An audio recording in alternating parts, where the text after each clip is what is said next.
Querido amigo, hoje o nosso desafio é estudarmos a primeira parte do capítulo 10 dessa carta de Paulo aos Romanos.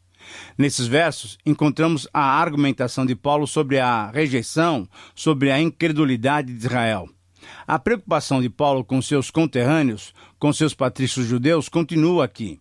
Paulo afirmara que os judeus rejeitaram a justiça de Deus e assim tropeçaram na pedra angular, isso é, tropeçaram em Jesus, por não crerem nele. Ao estudarmos com mais detalhes esses versos, podemos então dar como título a eles a seguinte expressão: os caminhos para a justificação. E o texto completo é Romanos 10, 1 a 15, mas nós vamos analisar primeiramente o parágrafo 10, 1 a 13. Introduzimos esses versos lembrando que Paulo retoma o seu tema principal, o tema principal da carta, que pode ser resumido na seguinte questão: quais são os caminhos para a justificação? Especificamente, nesse texto, o apóstolo apresenta dois caminhos trilhados pelo ser humano. Alguns entendem que a justificação pode ser encontrada quando se busca com o próprio esforço a justiça própria através das obras da lei. Outros aceitam que a justificação só será encontrada quando se confia, quando se crê totalmente em Cristo. Ora, é claro que para Paulo o caminho que o homem deve trilhar é o caminho da fé em Cristo. Por isso, nesse texto, em resumo, ele faz a seguinte afirmação: a justificação não vem através das obras da lei, mas somente através da fé em Cristo. Eu repito essa frase, que ela é a síntese desses versículos de 1 a 13 do capítulo 10. A justificação não vem através das obras da lei, mas somente através da fé em Cristo. E nesse parágrafo nós vamos encontrar 4 considerações sobre os caminhos para a justificação. Em primeiro lugar, a primeira consideração revela que o desconhecimento impede a justificação. O zelo e a sinceridade têm valor limitado.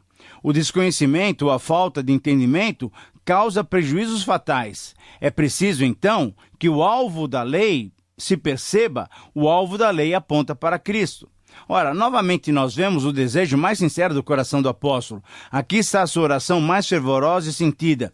Ele desejava que Israel fosse salvo. Infelizmente, nem todos estão procurando a salvação daqueles que não creem, com aquele mesmo desejo que Paulo tinha. Como já mencionamos, Moisés também intercedeu pelo seu povo que estava condenado à morte, orando e pedindo a Deus que salvasse Israel se não tirasse o seu nome do livro da vida, conforme nós lemos lá em Êxodo 32. Paulo, que fora fariseu, a seita mais radical dos judeus, sabia quanto zelo os judeus tinham pela religião. Eles procuravam cumprir fielmente a lei de Moisés e tudo mais quanto os rabinos adicionaram à lei. Eles, de fato, fizeram tudo para alcançar a salvação pelas obras da lei. Eram rigorosos no cumprimento da lei. Eles eram zelosos, mas Paulo chama isso de zelo sem entendimento. Ele mesmo, Paulo, tinha agido assim. Por causa da sua religião, por ser fariseu, ele até perseguiu a igreja de Cristo e a perseguiu muito, prendendo os crentes e até consentindo com a morte deles, como nós vemos no caso de Estevão. Era zelo, mas era zelo sem entendimento. E não é algo assim que vemos hoje em muita gente? Ficamos admirados quando pessoas religiosas estão cumprindo fiel e literalmente as determinações da sua religião, da sua igreja, do seu movimento ou até da sua seita. Pessoas que se sacrificam, que fazem boas obras, que renunciam a muitas coisas. Muitos procuram ser obedientes, sinceros, honestos, autênticos e corretos. Porém, não percebem que Deus determinou somente a fé como caminho para a salvação. Agora, depois de salvos pela fé, nós passamos a viver uma vida de boas obras. Porém, veja bem, como fruto da salvação gratuita e completa em Cristo. E isso que glorifica a Deus. Em relação às palavras, porque o fim da lei é Cristo, para a justiça de todo aquele que crê, conforme o versículo 4, nós devemos entender que a lei teve como propósito levar o homem até Cristo. A lei condena o homem e lhe mostra o seu estado de necessidade espiritual. E assim o homem é levado a procurar refúgio em Cristo, onde de fato encontra a justificação, onde de fato encontra a salvação.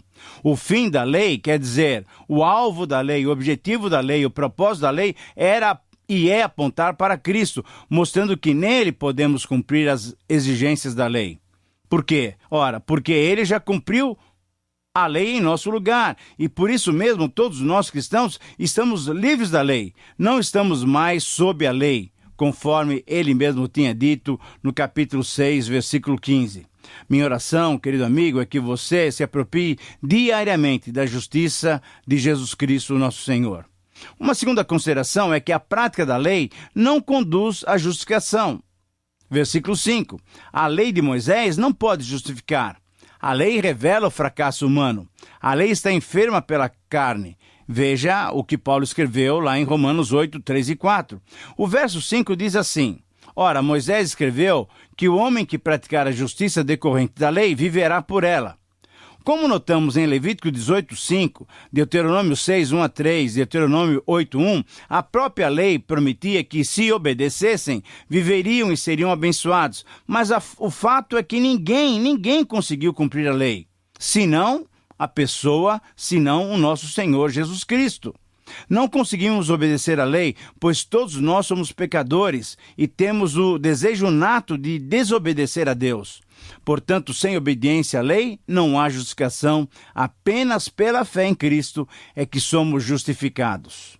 A terceira consideração é que o exercício da fé é que conduz à justificação. Versículos 6 a 8. A fé desencoraja questões periféricas.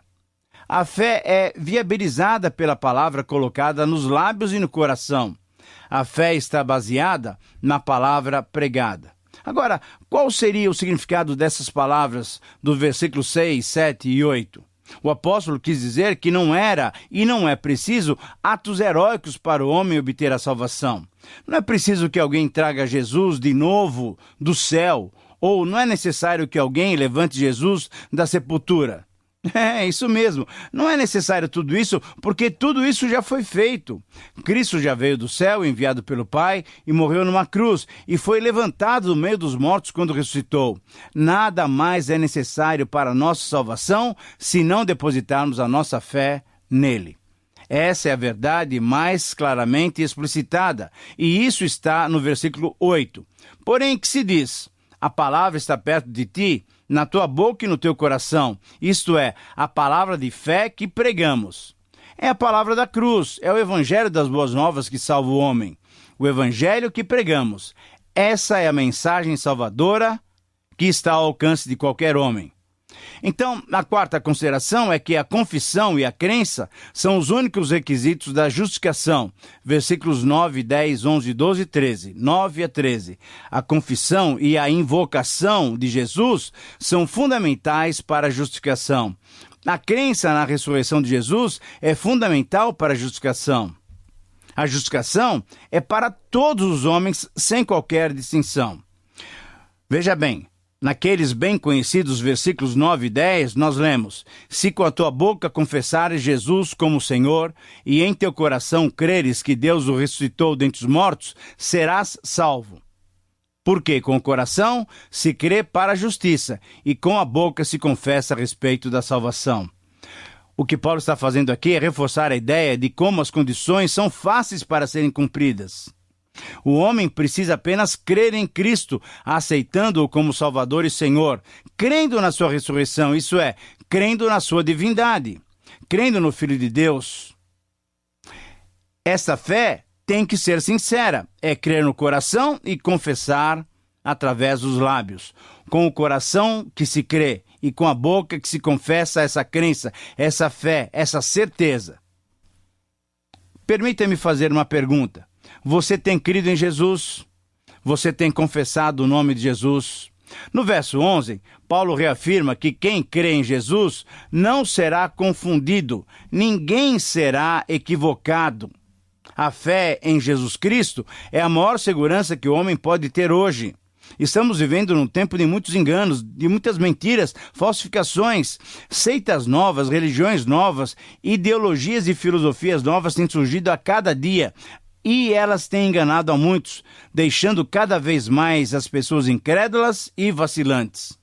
Cristo, Filho de Deus, o caminho, a verdade e a vida, apresenta-se como a única resposta para os anseios e as aspirações humanas. Ninguém será confundido se segui-lo, se aceitá-lo como Salvador e Senhor. E conforme o verso 12, essa bênção não tem distinção, é para todos os que creem, isto é, judeus e gentios. Agora, você sabe por quê? Porque diante de Deus, todos somos igualmente necessitados e carentes. E a todos Deus trata igualmente com o mesmo interesse.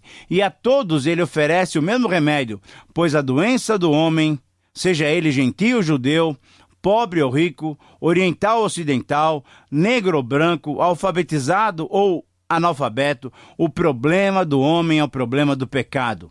E o remédio para o pecado é o sangue de Jesus Cristo derramado na cruz do Calvário. E a bênção de Deus para todos nós é uma bênção indistinta, sem acepção de pessoas.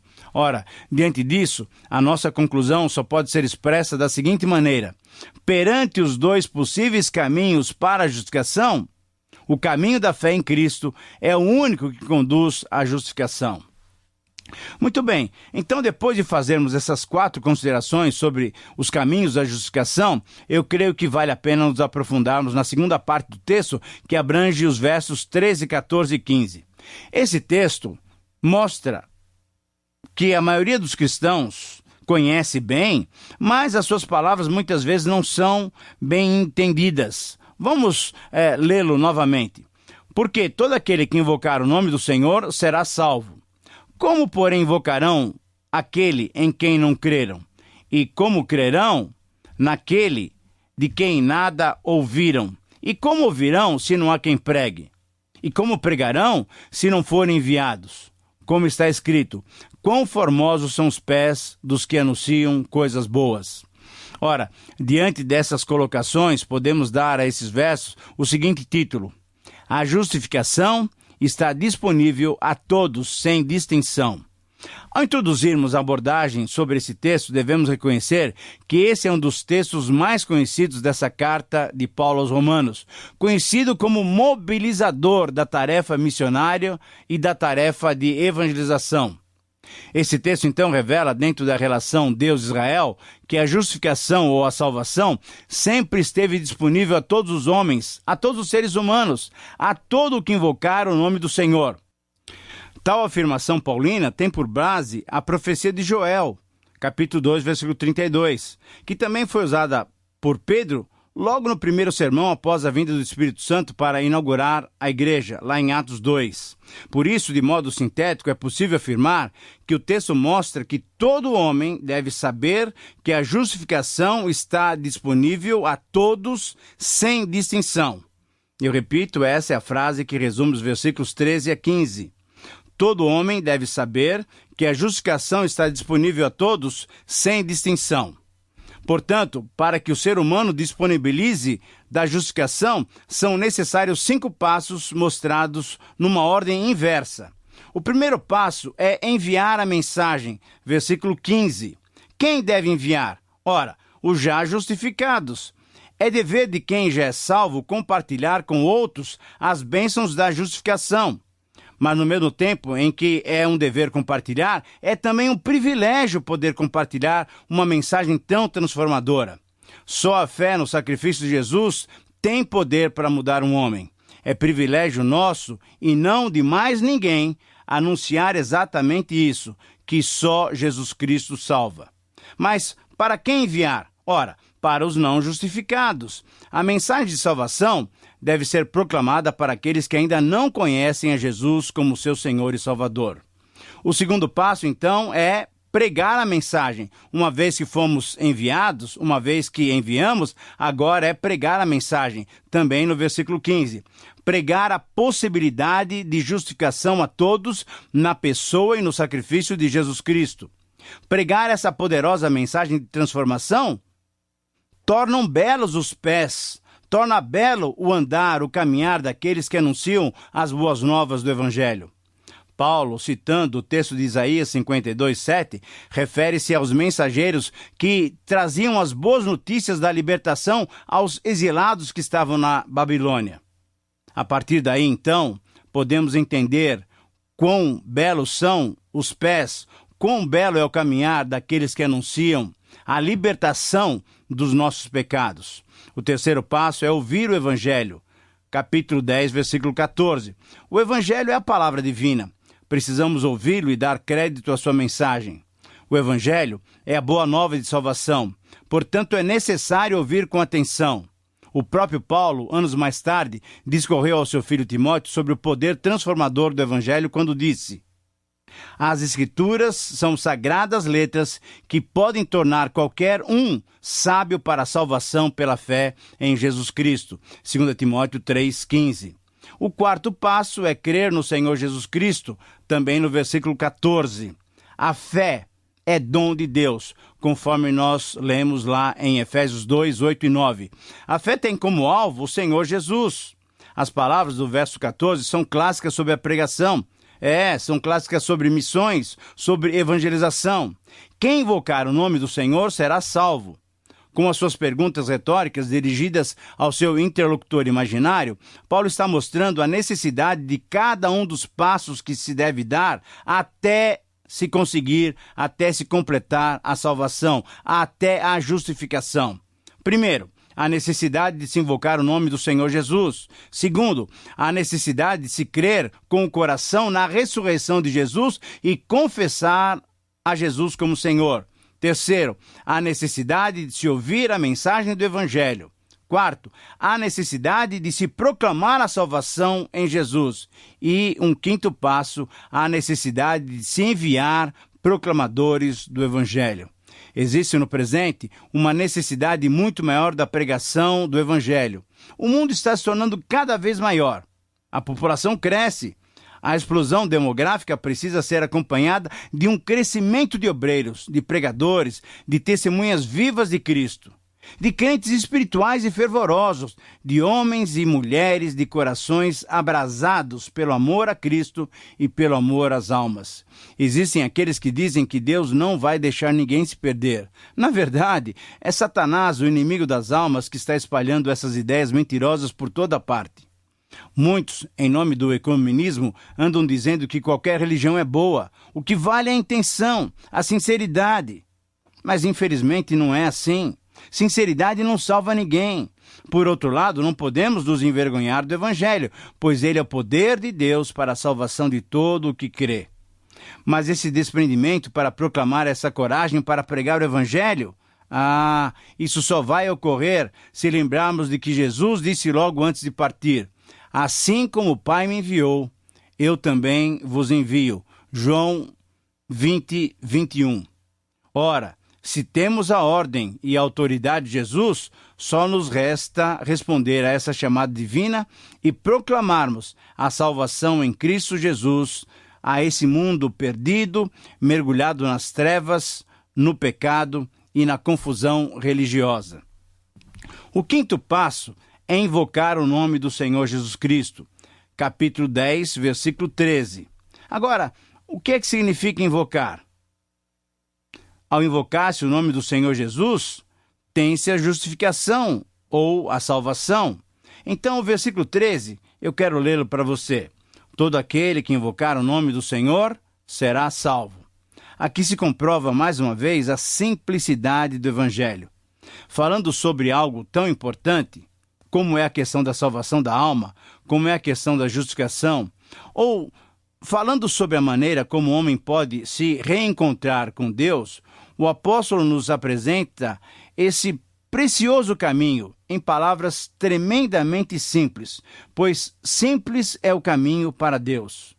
O Evangelho, até nisso, é diferente dos ensinos dos outros religiosos. Os sistemas religiosos dos homens são difíceis, são complicados, são sofisticados, embaraçosos e muitas vezes são inacessíveis para as mentes simples, para os homens mais simples. O Evangelho de Cristo está ao alcance de todos. Você se lembra do episódio com o carcereiro de Filipos? Um homem humilde e simples, desesperado.